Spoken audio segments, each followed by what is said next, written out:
सो जैसा कि last part में हमने देखा था, सन एंड मून एकेडमी और शेक एकेडमी के बीच में मुकाबला शुरू हो गया था, जहां होंग चेन अपनी स्ट्रेटेजी का इस्तेमाल करते हुए शेक एकेडमी को फंसा देता है। और अब यहाँ पर जियांग नैन ने होंग चेन के खिलाफ अकेले ही हमला बोल दिया था। एपिसोड की स्टार्टिंग बिल्कुल उसी सीन से होती है जहां जियांग नैन बैरियर से बाहर निकलकर डायरेक्ट होंग चेन पर अटैक करने जाती है, जो देखकर सु शेंसी घबरा गया था और उसे बचाने जाने लगता है, लेकिन शियाओ टाओ उसे रोकती है क्योंकि उन्हें बैरियर को प्रोटेक्ट करना था, वरना सबके लिए बहुत बड़ा खतरा हो सकता था। शियाओ टाओ सु शेंसी को कहती है, तुम्हें इमोशनल होकर एक्शन नहीं लेना है वरना मेरी तरह पछताओगे, जिस पर सु शेंसी रुक जाता है। इधर जियांग नैन अपने इनविजिबल गोल्डन बॉडी को एक्टिवेट कर लेती है, जिससे वो सामने से आ रहे होंग चेन के अटैक को डॉज करते हुए तेजी से घूमकर दूसरी ओर से होंग चेन के पीछे आ जाती है और उसे किक मारती है, लेकिन होंग चेन उसकी किक को रोक लेता है और अपनी सुपर कैनन को जियान पर मोड़कर उस पर फायर कर देता है, जिससे डिफेंस करते हुए जियांग नैन पीछे हो गई थी, साथ ही उसके मुंह से खून आ गया था। होंग चेन बीच में खड़ा हंसते हुए दोनों तरफ फायर अटैक कर रहा था, एक तरफ जियांग नैन को तो दूसरी ओर डाइयो हैंग के बनाए बैरियर पर। टीचर सावी हैरान थी क्योंकि जियांग नैन ने फोर्सफुली अपनी इनविजिबल गोल्डन बॉडी की पावर्स को एक्सटेंड कर रही थी, जिससे वो होंग चेन के पावरफुल अटैक को भी ब्लॉक कर पा रही थी, लेकिन इस कंजप्शन से जियांग नैन की बॉडी पर बहुत ही ज्यादा फिजिकल लोड पड़ रहा था। तभी इधर जियांग नैन मिस्टर बेई को इशारा करती है और डाइयो हैंग पीछे से होंग चेन पर अटैक कर देता है और सामने से जियांग नैन भी उस पर अटैक करके उसे पीछे ढकेल देती है। जहां मिस लिन होंग चेन को अपने आइस केज में ट्रैप करती है, तो दूसरी ओर से मिस्टर बे अपने ड्रैगन से और काइटो अपने कैनन से होंग चेन पर पावरफुल अटैक कर देते हैं, जिससे वहां जबरदस्त ब्लास्ट होता है। अब होंग चेन हल्का सा इंजर्ड हो गया था। ये सब होंग चेन को एक बैरियर में ट्रैप कर रहे थे। तभी डाइयो हैंग जंप करके होंग चेन पर अटैक करता है, लेकिन जैसे ही डाइयो हैंग होंग चेन के करीब पहुंचता है, उससे पहले ही होंग चेन मेटेलिक लिक्विड में चेंज होकर डाइयो हैंग के रास्ते से हट जाता है, जो देखकर डाइयो हैंग के होश उड़ गए थे।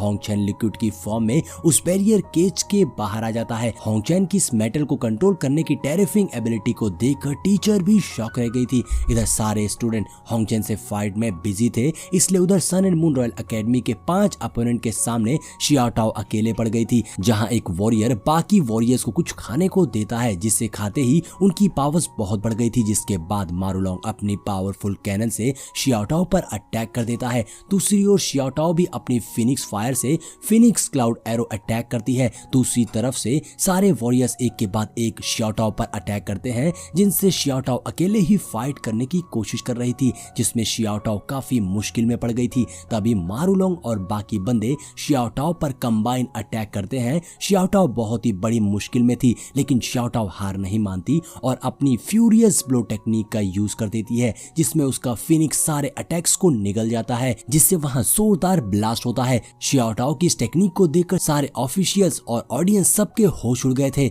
अब शियाओ टाओ अपनी 3 skill in 1 thunder and fire scenery technique का यूज कर देती है, जिसमें शियाओ टाओ ने डार्क फिनिक्स फॉर्म कर लिया था। उसकी बॉडी से बहुत ही स्ट्रॉन्ग ऑरा निकल रहा था, जो देखकर शेक्स खुश हो गए थे। टीचर कहती हैं, डार्क फिनिक्स तो बहुत ही पावरफुल है। ये सब देखकर तो मारुलोंग भी घबरा गया था। अब शियाओ टाओ अपनी फायर पावर्स यूज करके तेजी से उन सब पर अटैक करने आती है, तो सब घबरा कर उसे ब्लॉक कर देते हैं, मगर शियाओ टाओ को कोई रोक नहीं पा रहा था। एक वॉरियर बू चेन तो शियाओ टाओ की फायर की चपेट में आ जाता है, जिससे उसका एक हाथ जलकर राख हो जाता है। दूसरे वॉरियर की भी शील्ड टूट गई थी। अब मारुलोंग शियाओ टाओ को अपनी ओर आता देखकर उस पर लेजर अटैक करता है, मगर कोई फायदा नहीं था। वो शियाओ टाओ को रोक नहीं पाता और शियाओ टाओ मारुलोंग को हिट कर देती है। इस अटैक से वहां बहुत ही स्ट्रॉन्ग ब्लास्ट होता है। मारुलोंग के कैनन के टुकड़े टुकड़े हो गए थे। मारुलोंग भी काफी ज्यादा इंजर्ड हो गया था, लेकिन मारुलोंग दोबारा से अपनी बहुत सारी कैनन को एक्टिवेट करके गुस्से से कहता है, आज शेक को इसकी कीमत चुकानी पड़ेगी।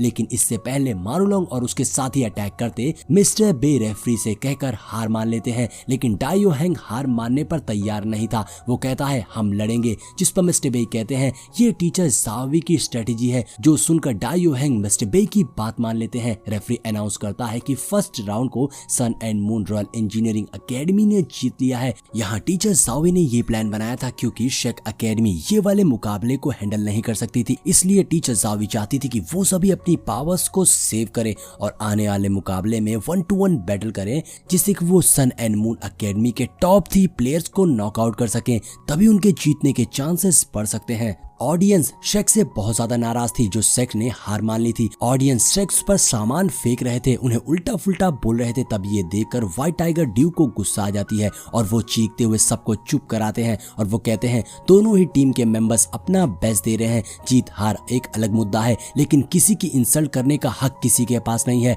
अगर किसी ने दोबारा ये किया तो उसे बहुत ही दर्दनाक सजा दी जाएगी। व्हाइट टाइगर ड्यूक की आवाज पर सारी ऑडियंस एक झटके में खामोश होकर बैठ जाती है। यू हाउ भी मन में कहता है मॉम, आपने जिस इंसान से प्यार किया था वो सच में बहुत पावरफुल है, लेकिन आप फिक्र मत करिए, मैं बहुत जल्द बहुत ज्यादा ताकतवर बनूंगा और एक दिन मैं इन्हें पछताने पर मजबूर कर दूंगा जो इन्होंने आपके साथ किया। इधर हम शू सेंशी को देखते हैं जिन्हें नर्स स्ट्रेचर पर लेकर जा रही थी। तभी उसे जियांगनैन की याद आता है और वो इंजर्ड होते हुए भी गिरते पड़ते हुए जियांगनैन के पास आ जाता है क्योंकि उसे जियांगनैन की बहुत ज्यादा फिक्र हो रही थी। टीचर बताती है कि फिक्र मत करो, हालांकि जियांगनैन सीरियसली इंजर्ड है लेकिन ये खतरे से बाहर है। शू सेंशी बहुत गुस्से में था। अब टीचर इंडिविजुअल कंपटीशन के लिए शेक्स की ओर से सबसे पहले शू सेंशी को ही भेजती हैं। शू सेंशी जियांगनैन का बदला लेना चाहता था। दूसरी ओर सन एंड मून रॉयल एकेडमी की ओर से लियान आता है और दोनों में फाइट शुरू हो जाती है। जहां लियान अपने सोल गाइड वेपन से अटैक कर रहा था तो शू सेंशी भी अपनी शील्ड से उसके सारे अटैक को डॉज करके उस पर शील्ड अटैक करता है, मगर लियान अपनी कैनन से शू सेंशी के सारे शील्ड को तोड़ फोड़ देता है। लियान के सारे फायर बॉल शू सेंशी की ओर आ रहे थे। तभी शू सेंशी अपने एक बीस्ट को समन कर लेता है जो लियान के सारे अटैक्स को ब्लॉक कर देता है। लियान लगातार शू सेंशी पर अटैक कर रहा था, लेकिन अब शू सेंशी अपने बीस्ट फॉर्म के साथ तेजी से लियान की ओर बढ़कर उस पर हमला कर देता है। शू सेंशी को अपनी ओर आता देखकर लियान भी थोड़ा घबरा गया था। वहीं बाकी सब बहुत ध्यान से ये सीन देख रहे थे। शू सेंशी का बीस्ट लियान के अटैक को डिस्ट्रॉय कर देता है, लेकिन लियान अपनी फ्लेम थ्रोइंग सोल कैनन को एक्टिवेट कर देता है जो देखकर काइटो भी डर गया था क्योंकि ये कैनन बहुत ही पावरफुल था। अब लियान कहता है मैं इसी मौके का इंतजार कर रहा था कि कब तुम मेरी रेंज में आओ। एक बार मैंने सामने से बमबारी शुरू कर दी तो तुम जिंदा तो बच जाओगे, लेकिन तुम इस अटैक से अपाहिज हो जाओगे। ये बोलकर लियान ने शू सेंशी पर अटैक शुरू कर दिया था। लियान की कैनन से जबरदस्त फायर निकल रही थी जिसके बीच में शू सेंशी घिरा हुआ था। उसे बहुत तकलीफ हो रही थी। तभी हम देखते हैं शू सेंशी घुटनों पर गिर जाता है और वो बहुत मुश्किल सिचुएशन में था। तभी जियांगनैन को भी होश आता है, उसे शू सेंशी की फिक्र हो रही थी। तभी इधर हम देखते हैं एक ब्लास्ट के साथ शू सेंशी का बीस्ट डिसअपीयर हो गया था। लियान एटीट्यूड में कहता है शू सेंशी तेरा खेल खत्म। ये बोलकर लियान सारे कैनन से शू सेंशी पर फाइनल फायर अटैक कर देता है। लेकिन वहीं हम दूसरी ओर शू सेंशी को देखते हैं जो अभी भी बिल्कुल ठीक था, लेकिन अब उसका गुस्सा और ज्यादा बढ़ गया था। इसलिए अब शू सेंशी अपने असली टैलेंट का यूज करता है और यहाँ पर अपने एक बहुत ही पावरफुल स्किल का इस्तेमाल कर देता है। जहाँ पर हम शू सेंशी के दो भयानक बीस्ट को देखते हैं, जिसके बाद शू सेंशी ने वहाँ पर एक स्पिरिट फ्लेम समन कर ली थी जो कि एक बहुत बड़े टाइड की तरह अरीना में फैल गई थी। और इस फ्लेम का अटैक जैसे ही लियान को हिट करता है, लियान पीछे जाकर गिरता है और लियान का एक हाथ पूरा जल जाता है और काला पड़ जाता है। अब यहाँ पर लियान इस मुकाबले को हार गया था और तुरंत ही रेफरी शू सेंशी को विनर डिक्लेयर कर देते हैं। ये देखकर यू हाउ कहता है सच में ब्रदर शू सेंशी तो बहुत ही ज्यादा डेंजरस है। तभी पीछे से मिस्टर बेई कहते हैं आज पहली बार शू सेंशी ने अपने असली टैलेंट का इस्तेमाल किया है अपने ब्लड लाइन स्किल को यूज करके। वहीं दूसरी ओर सन एंड मून एकेडमी के एक प्लेयर जब शू सेंशी की इस स्किल को देखता है तो उसे बहुत गुस्सा आ गई थी और वो कहता है शू सेंशी बहुत ही ज्यादा क्रूल है, उसने देखो हमारे टीममेट का क्या हाल कर दिया। ऐसा कहते हुए वो गुस्से में अरीना की ओर बढ़ने लगता है, लेकिन तभी उसका मास्टर उसे रोकते हुए कहता है तुम रूल्स को ब्रेक नहीं कर सकते, हमें नंबर के अकॉर्डिंग ही बैटलफील्ड में जाना होगा। और अब बारी है चेन एन की, जहां हम पीछे चेन एन को देखते हैं जो शू सेंशी की स्किल को देखकर घबराया हुआ था। तो ये प्लेयर उसके पास जाता है और उसे कहता है तुम किस बात से डर रहे हो, तुम्हें शू सेंशी से हमारा बदला लेना होगा, जाओ और उसे हरा कर आओ। और अब चेन एन भी शू सेंशी के सामने बैटलफील्ड में पहुंच गया था, जहां पर वो पहले तो घबराया हुआ था लेकिन अब वो अपनी हिम्मत जुटाकर शू सेंशी से मुकाबला करने को तैयार हो गया था। और अब रेफरी ने भी इस मैच को शुरू कर दिया था। और अब मैच के स्टार्ट होते ही चेन एन तेजी से शू सेंशी के इर्द गिर्द गोल गोल घूमना शुरू कर देता है। तो वहीं दूसरी ओर से डायो हैंग कहता है चेन एन एक पॉलिटिकल मेंबर है और इसकी यही स्किल है कि इसकी स्पीड बहुत ज्यादा है, इसीलिए ये अब तक टीम बैटल में पार्टिसिपेट नहीं कर रहा था और ये इंडिविजुअल मुकाबले के लिए सबसे बेस्ट प्लेयर है। अब यहाँ पर हम देखते हैं चेन एन तेजी से गोल गोल घूम रहा था और शू सेंशी को दिखाई भी नहीं दे रहा था, लेकिन सु शेंसी बिल्कुल भी नहीं घबराता और कहता है मैं तुम पर अटैक नहीं करूंगा, तुम मुझे खुद ही मौका दोगे। ऐसा कहते हुए सु शेंसी अपने एक और टेलीपोर्टेशन एरे स्किल का इस्तेमाल कर देता है, जहां पर सु शेंसी ने चेन एन को तेजी से टेलीपोर्ट करके अपने सामने ले आया था और उस पर एक जोरदार पंच मार दिया था। लेकिन इससे पहले कि उसका पंच चेन एन को लगता, चेन एन ने सु शेंसी पर अपने नाइफ से अटैक कर दिया था, जहां सु शेंसी बाल बाल बचता है और जम करके पीछे हो जाता है। ये देखकर सु शेंसी ने एक बार फिर अपने ऑल गार्डियंस अटैक का इस्तेमाल कर दिया था, जहां हम देखते हैं एक बीस्ट बाहर आता है जिसके अंदर से ब्लैक एनर्जी निकलती है जो पूरे बैटल अरीना में फैलने लगती है। ये देखकर चेन एन डर गया था और वो कहता है ये तो इम्पॉसिबल है, तुम बार बार इस अटैक का इस्तेमाल कैसे कर पा रहे हो। लेकिन सु शेंसी बहुत कॉन्फिडेंस में था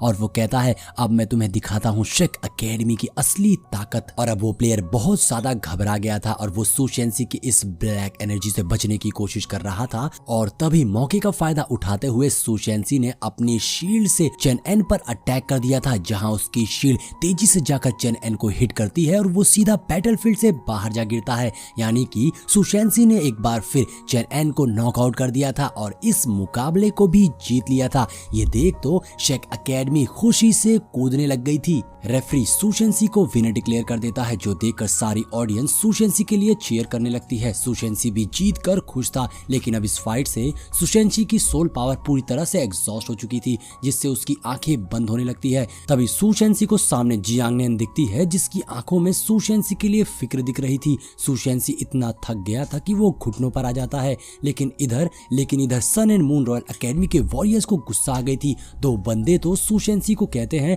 तुम्हारी हिम्मत कैसे हुई हमें चिढ़ाने की, हम तुम्हें सबक सिखाएंगे।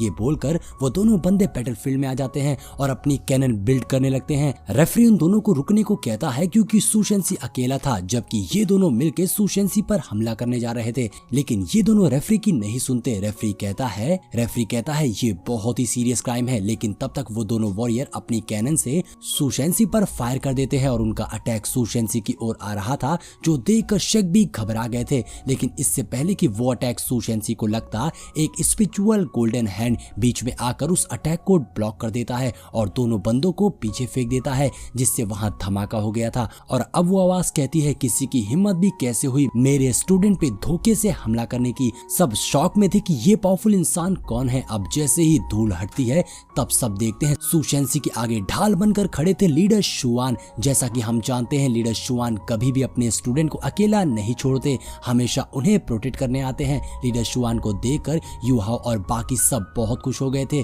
इधर किंग तो बिल्कुल शॉक रह गए थे और वो कहते हैं क्या ये अभी तक जिंदा है। अब इधर हम सन एंड मून एकेडमी के वॉरियर्स को देखते हैं जो बुरी तरीके से इंजर्ड जमीन पर पड़े हुए थे। तभी लीडर शुआन अपनी स्पिरिट रिंग को अनलीज करते हैं, जो देखकर दोनों वॉरियर्स के साथ साथ सन एंड मून एकेडमी के बाकी वॉरियर्स भी डर गए थे।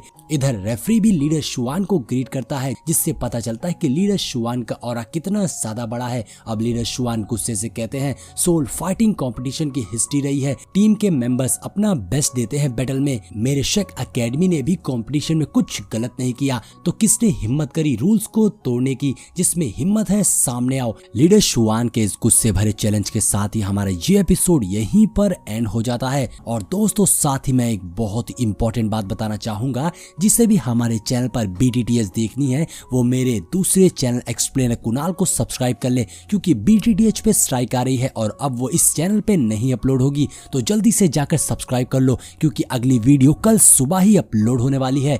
मिलते हैं नेक्स्ट वीडियो में।